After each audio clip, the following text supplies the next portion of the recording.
7 दिसंबर 1941 America के लिए सबसे डरावना दिन बनने वाला था, जब अमेरिका को इस बात का बिल्कुल भी आइडिया नहीं था कि आज बहुत कुछ खतरनाक होने वाला है। गुस्साए अमेरिका ने जापान के दो नगर हिरोशिमा और नागासाकी पर न्यूक्लियर अटैक क्यों किया था? जापान ने ऐसी क्या गलती की थी कि उसको बहुत भारी कीमत चुकानी पड़ी?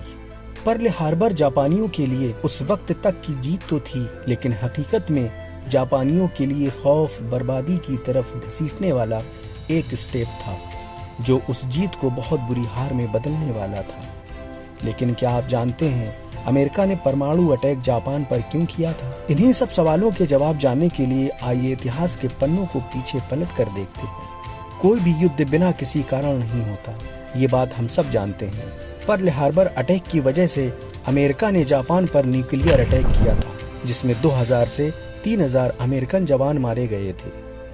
जापान के इस अटैक से पहले अमेरिका का द्वितीय विश्व युद्ध में कोई रोल नहीं था, क्योंकि प्रथम विश्व युद्ध में नुकसान की वजह से अमेरिका ने अपने आप को द्वितीय विश्व युद्ध से दूर रखा था। लेकिन जापान ने अपनी इस हरकत से अमेरिका को वर्ल्ड वॉर 2 में शामिल कर लिया।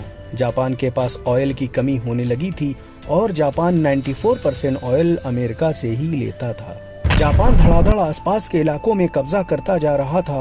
अमेरिका ने जापान से यह बात रखी कि चाइना के उस इलाके को छोड़ना होगा जिस पर कब्जा कर रखा है। जापान इसी बात से अमेरिका से नाराज था कि अमेरिका चीन का हिमायती बनकर सामने आ रहा है, और दूसरी तरफ हिटलर भी जापान को उकसा रहा था।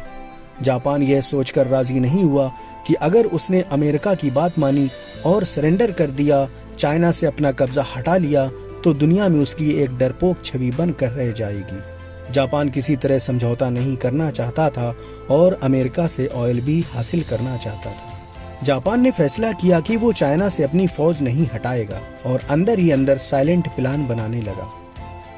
जापान यूएस पैसिफिक फ्लीट को बेअसर करना चाहता था।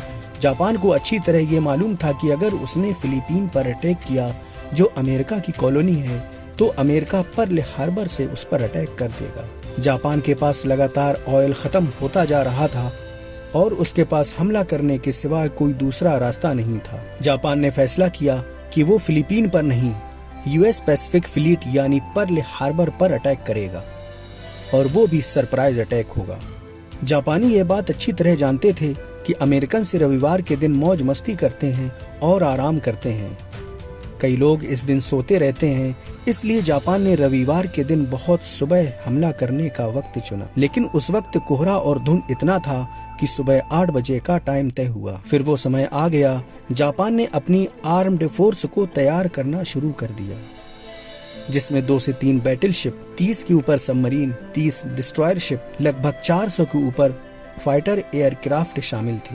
जापान का हमला नाकाम बनाने के लिए अमेरिका के पास वो सब कुछ था जिससे जापान का हमला नाकाम हो सकता था, लेकिन अमेरिका को इस बात की खबर भी तो होनी चाहिए थी। ये वर्ल्ड वॉर 2 का सबसे बड़ा अटैक था, जिसमें अमेरिका इससे कोसों दूर था, और इसी अटैक ने अमेरिका को द्वितीय विश्व युद्ध में शामिल कर लिया।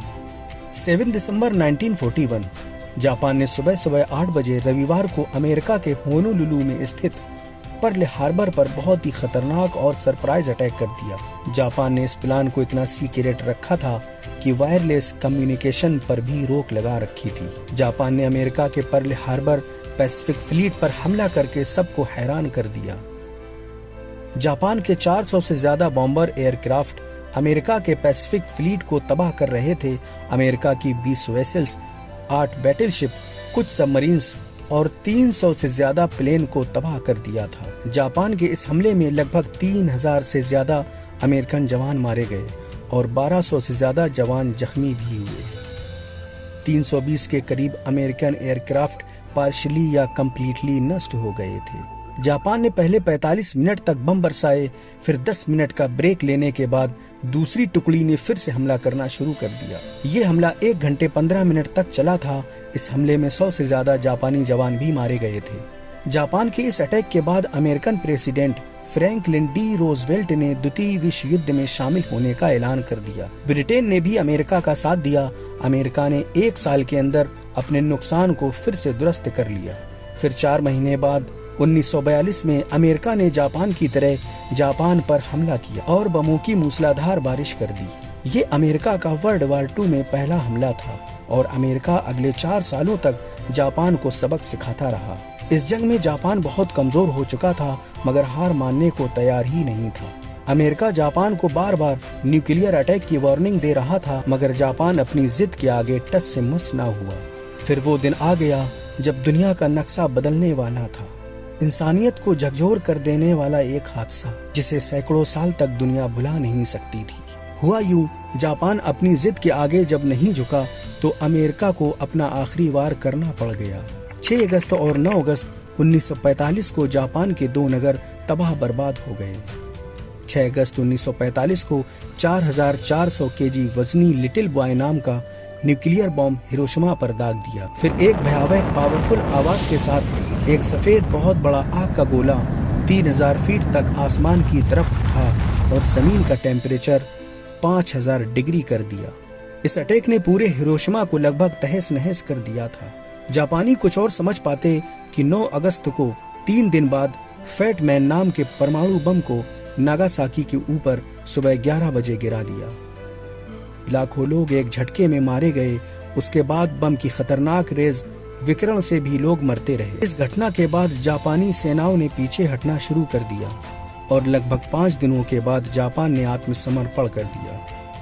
इसके बाद द्वितीय विश्व युद्ध समाप्त हो गया, लेकिन इन परमाणु बमों के कारण आज भी इंसानियत चीख चीख कर सवाल कर रही है कि आखिर ऐसा क्यों हुआ। उम्मीद है आज का हमारा छोटा सा ये कंटेंट आपको पसंद आया होगा। आपसे निवेदन है हमारे इस चैनल को लाइक शेयर जरूर कर दें। कंटेंट पसंद आने पर सब्सक्राइब भी कर दें और बेल आइकन पर क्लिक करना ना भूलें जिससे आपको नए वीडियो की नोटिफिकेशन मिल सके।